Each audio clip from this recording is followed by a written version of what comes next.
रमणीय ने विसारण में मन को प्रसन्न करने वाली सभा की। उसी समय अति तेजस्वी व्यास जी के शिष्य सूत जी अपने शिष्यों को साथ में लेकर हरि का नाम स्मरण करते हुए वहां आए। समस्त शास्त्रों के अर्थ जानने वाले श्री सूत जी को आते देखकर मां तेजस्वी सोनक आदि 88,000 ऋषि उठकर खड़े हो गए। समस्त धर्मों के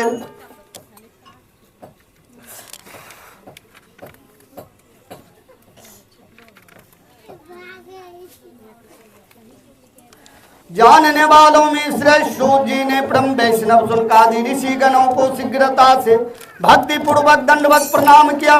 शुनकादि मुनियों के दिए हुए आसन पर संपूर्ण शिष्यों के सहित अति बुद्धिमान सूत जी बैठ गए।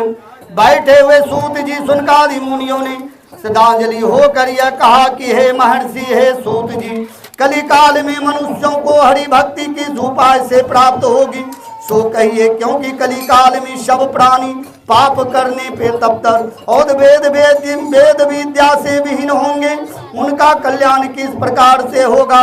कलयुग में मनुष्य को प्राण अन्न के अधीन होगा और मनुष्य थोड़ी आयु वाले निर्धन तथा अनेक पीड़ाओं से युक्त होंगे। प्राय पुण्य अति परिश्रम से होता है। इससे कलयुग में कोई मनुष्य पुण्य नहीं करेगा और पुण्य न होने से प्रवृत्ति पापमय हो जाएगी। तब तुच्छ चित्त वाले मनुष्य अपने वंश सहित नष्ट हो जाएंगे।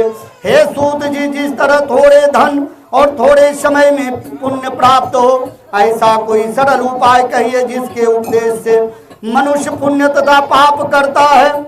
उसके पुण्य और पाप का भागी उपदेशक भी होता है। यह शास्त्रों में निर्णय है।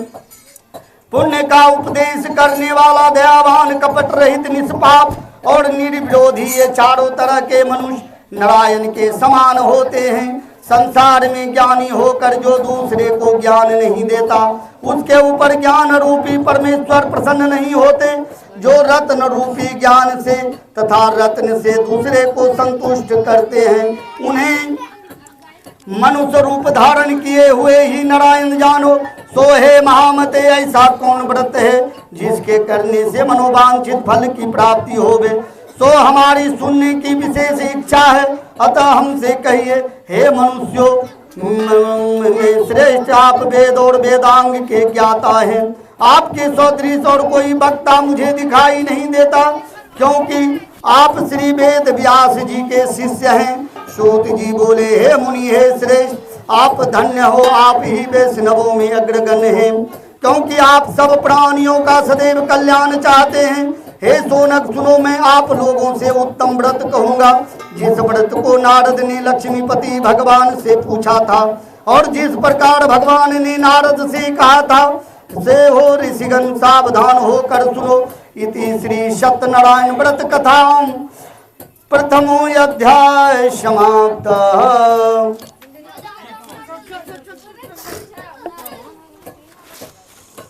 Oh!